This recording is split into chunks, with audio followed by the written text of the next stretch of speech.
make nobody say I see you. But I know say now wise man and talk say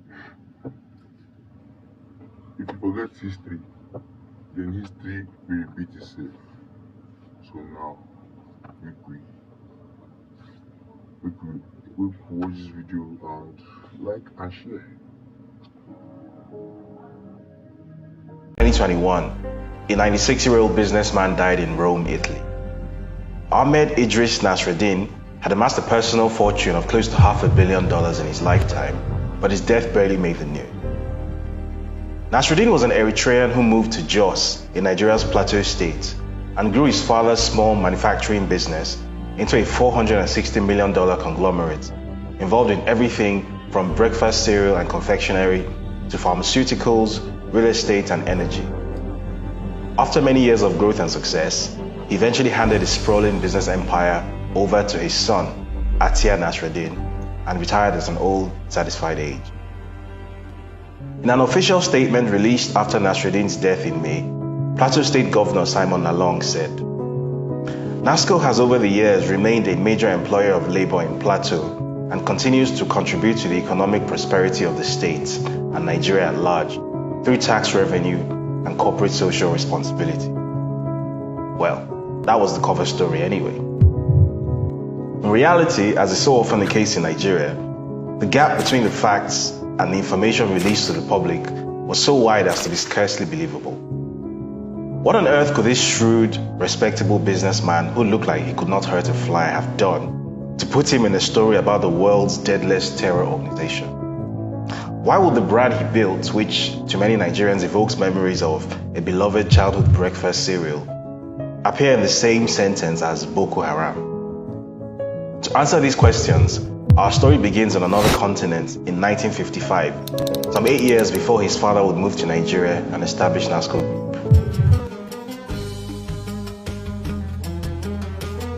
The year is 1955, and a 33-year-old Islamic scholar from Gumi in modern-day Zamfara State, northwestern Nigeria, has made his way to Mecca for his first Hajj pilgrimage. Alongside him is a certain Ahmadu Bello, who is the premier of northern Nigeria. During this trip, the scholar impresses both Ahmadu Bello and Saudi King Saud with his Arabic translation skills. He rapidly makes a big impression on many locals and clerics in Mecca. These relationships will later become his most valuable asset following subsequent events. Upon returning to Nigeria, he takes up positions teaching Arabic studies at Islamic schools in Kano and Kaduna. Now, his style of teaching focuses on educating his students about the differences between Islamic religious doctrine and local customs. Based on his strict Sunni understanding of the Quran, he teaches his students to adopt a pure Islamic identity at the expense of practices that he considers bid'ah, which can be roughly translated as innovation or corruption. He also becomes the first Islamic scholar to translate the Quran from Arabic into Hausa, which puts him in a uniquely influential position comparable to that of Ajayi Crowther, the 19th century Bible scribe in southwestern Nigeria. Using this leverage, he becomes an increasingly powerful figure in northern Nigeria, with his essentialist views on Islamic doctrine gaining popularity.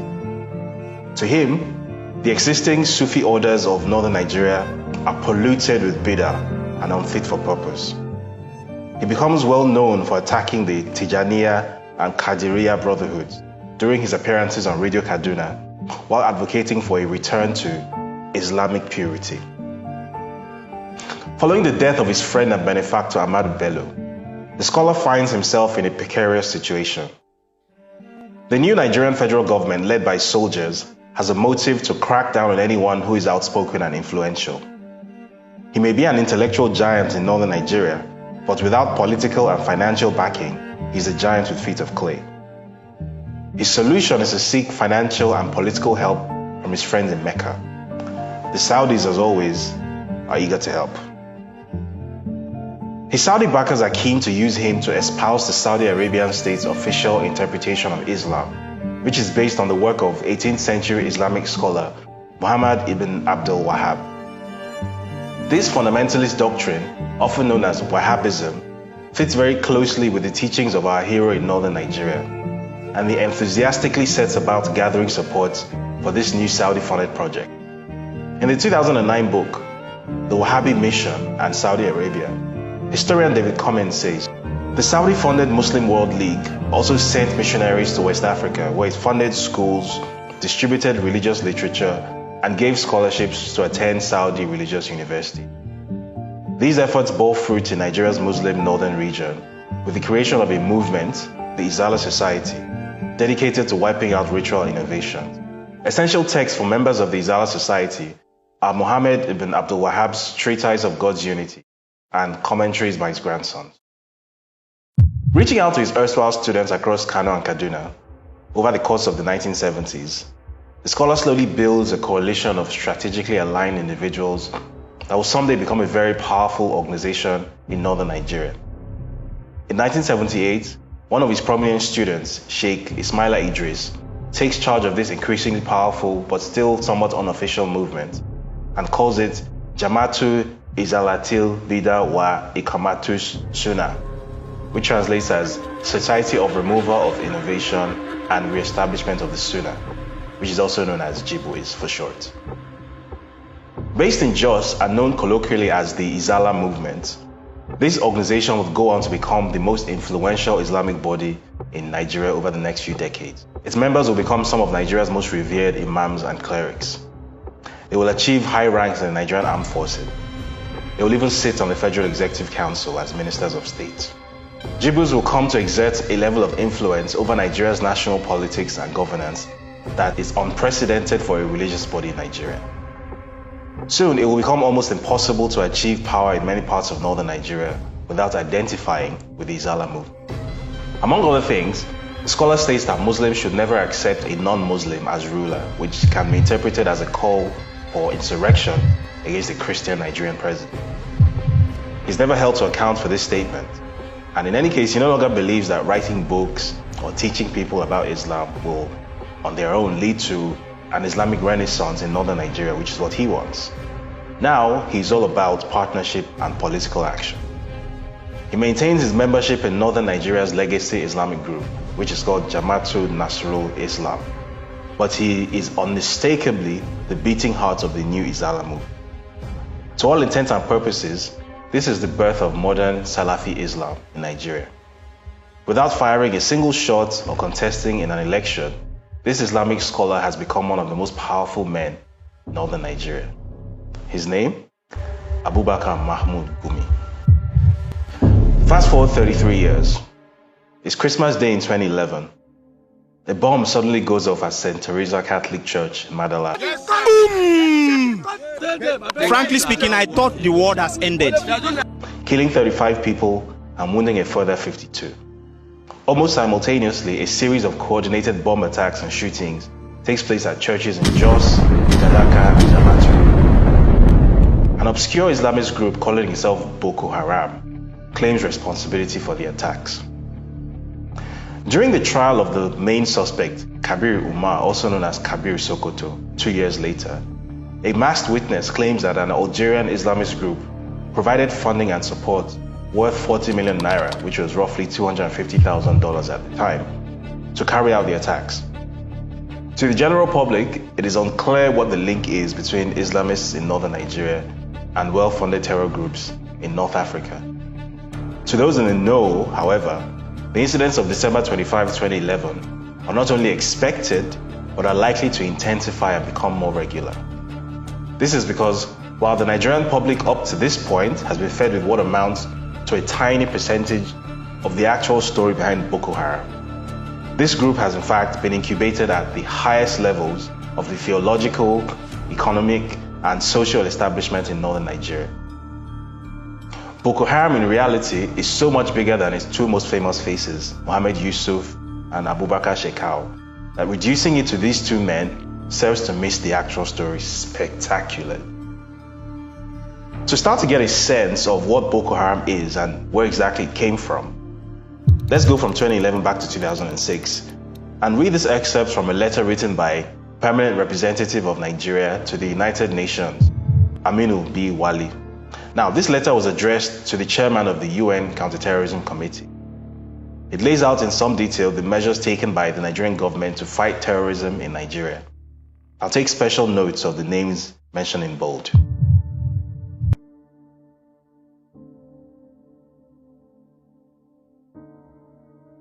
A WikiLeaks cable from 2002 confirms that this arrest of the cleric named Yakubu Musa Kafanchan actually did take place, only for the suspect to be released inexplicably after 27 days in detention.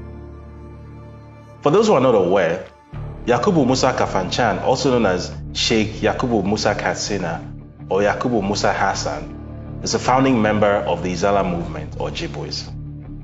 He is in fact the current chairman of its National Board of Trustees and the chairman of the Katsina State Jibwis chapter.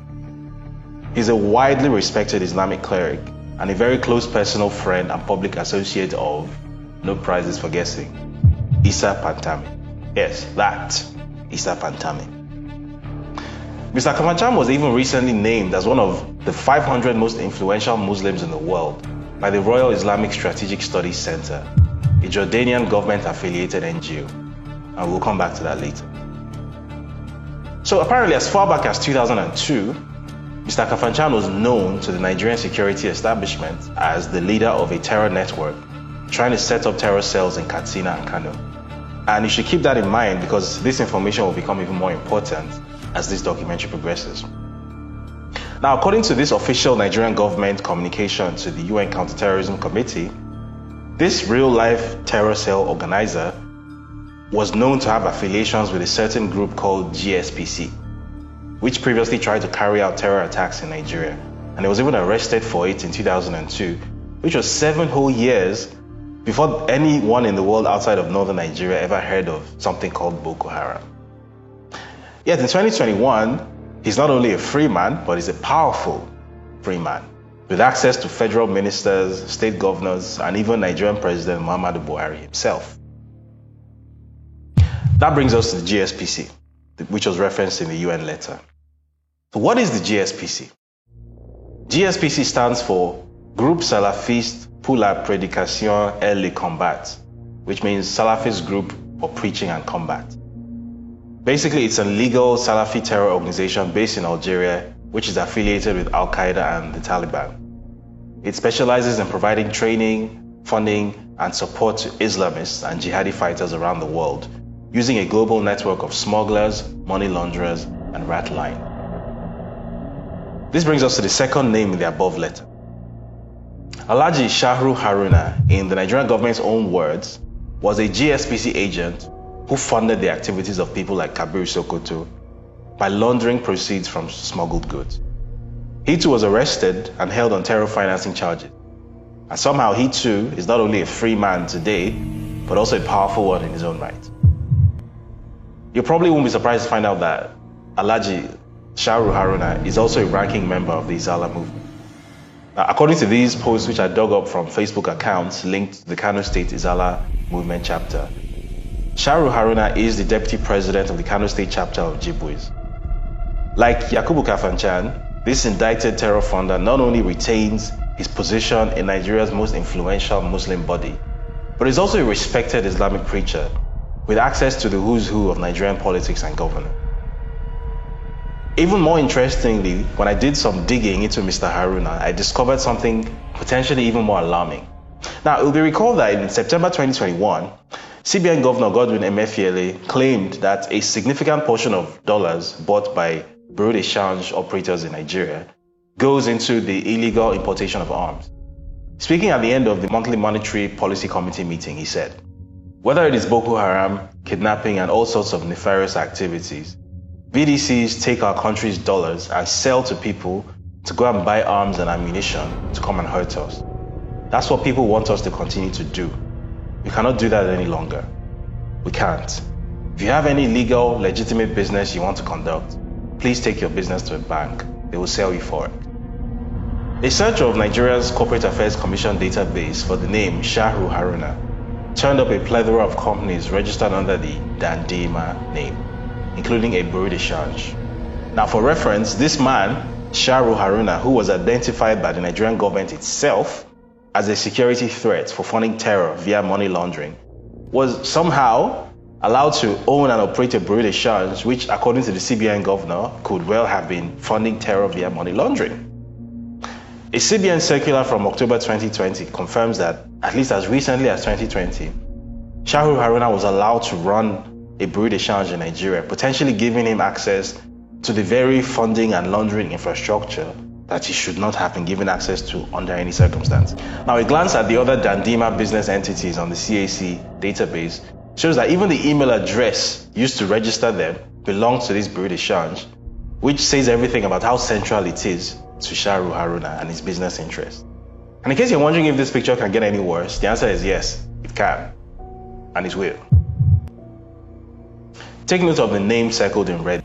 Zahraddin Shahru Haruna is Shahru Haruna's son. So it is no surprise for him to show up as a director on his father's bureau de change registration document. There's just one problem. Remember the CBN governor saying that BDCs facilitate terror financing? Well, just a month before he made those comments, the CBN sent out a circular with the names of 18 companies and an individual whose bank accounts were to be frozen with a PND, which means post no debit, mandate. Very unusually, no reason was given for the instruction, and also unusually, there was an account belonging to an individual on the list, which was otherwise made up of just corporate accounts.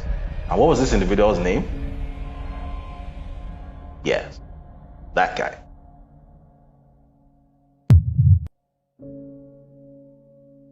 Now let's rejoin our Eritrean friend in the year 2006. The Nigerian Financial Intelligence Unit, NFIU, had recently been gazetted, and one of the very first things its counterterrorism unit did at the time was to freeze all assets linked to NASCO Group Nigeria Limited. Apparently, Mr. Nasruddin had been doing some creative accounting to hide the fact that he was moving money around the world to fund Islamist terror organizations. Or at least that was what the Nigerian government itself wrote to the UN in the same letter. A WikiLeaks cable from 2002 hinted at American hesitancy on the subject of freezing NASCO's Nigerian assets due to the economic implications for Plateau State and political implications in Nigeria. The real proof of Nasruddin's double life, however, came from the US Treasury Department, which published a comprehensive account of how he laundered and moved money around the world for terror organizations. Want to hear the real kicker? Nasruddin had been funding and laundering money for none other than GSPC, the Algerian terrorist group which Yakubu Katsina and Shahru Haruna were also involved with around the exact same time. The Nigerian jihadis being trained in Algerian camps in 2002 would later return to Nigeria and make up the core of what would later come to be known as Boko Haram. And, what a coincidence, it just so happened that NASCO was also based in Jos, which so happens to be the headquarters of the Izala movement, from where it conducted its many North African dalliance. So using money made from these market-leading FMCGs marketed by NASCO to Nigerian consumers, a cross-border network of terrorism was being nurtured. These terrorists would someday return to Nigeria and kill the very kids eating NASCO cornflakes every morning. And it was all thanks to this nice gentleman from Eritrea. The thing about Ahmed Idris Nasruddin, however, is that he was a rich man. And like all rich men, he had a way around problems that would have grounded other people.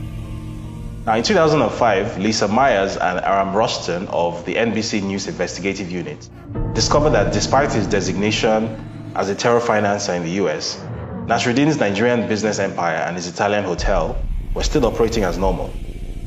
Quoted in the story, Victor Comras, a former terror finance expert at the US State Department, said, "This isn't a loophole. This is failure to implement the sanctions appropriately. He's been involved in terrorist financing. Let's put him out of business." That would prove easier said than done, because just 2 years later, in 2007, the LA Times published a story indicating that, to all intents and purposes, Nasruddin had cut some kind of a deal with the US government. This deal likely involved asset forfeitures, but it was never made public. Essentially, his name was taken off the list of terror financiers after being indicted for funding terror. Now, this terror that he had funded had found its way into the lives of the very Nigerian consumers that made him wealthy, but he ended up getting off the hook pretty much entirely. So for those who died in the Madala Christmas Day bombings facilitated by the people that he had earlier funded and supported, there would basically be no justice. Nasruddin got to hand over NASCO to his son and lived out the rest of his life in peace and relative comfort, dying at the ripe old age of 96.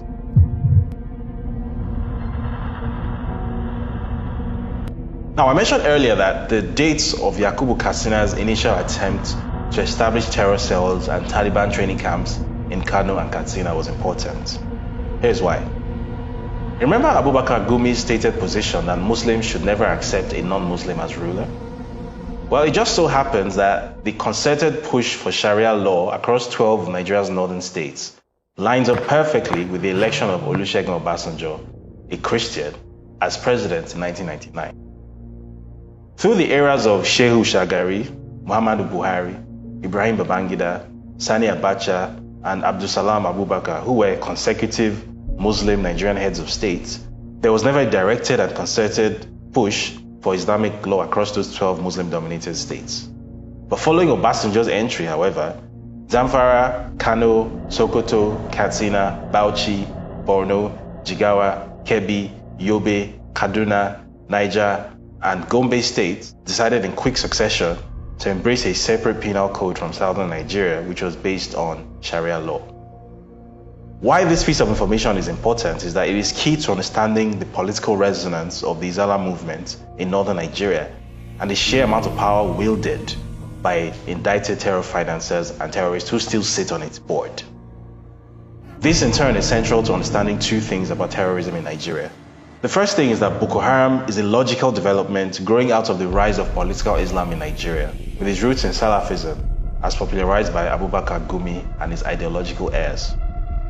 The second thing is that it is impossible to divorce Abubakar Gumi's use of Saudi money and Wahhabi indoctrination in the 1970s from the adoption of Sharia law in northern Nigeria, the rise of violent Salafi hardliners like Abubakar Shekau, and the eventual mass uprising against the Nigerian state that will almost inevitably take place across northern Nigeria. It is also important to understand that while the Boko Haram brand might be an unattractive one, the goals of Boko Haram are by no means unattractive to those who make up the ideological core of the Izala movement, which has now become Nigeria's most influential Muslim body.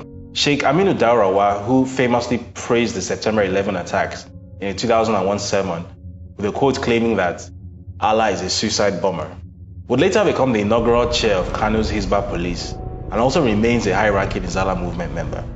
With sympathizers and collaborators up to and including Nigerian President Muhammadu Buhari himself, the Izala sect has no incentive or reason to fundamentally rethink or reform its ideology, which is directly and provably linked to Salafi terrorism in Nigeria.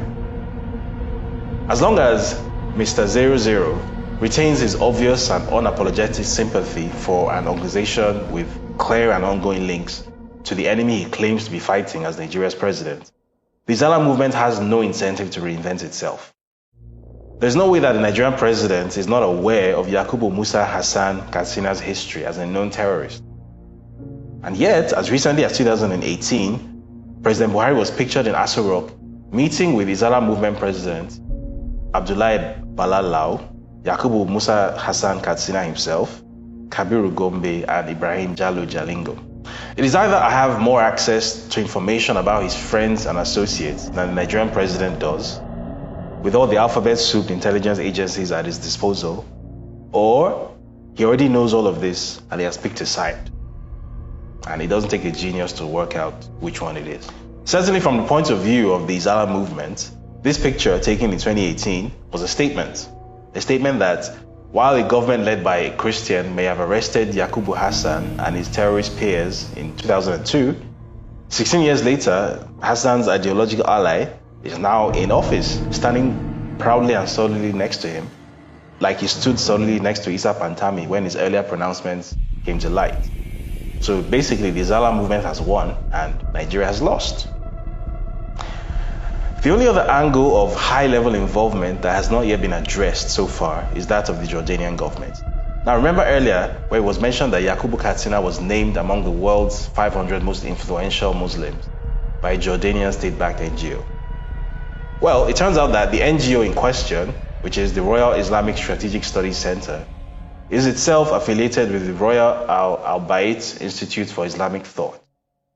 A little poking around revealed that this body published a paper titled Report on the Interreligious Tensions and Crisis in Nigeria in May 2012.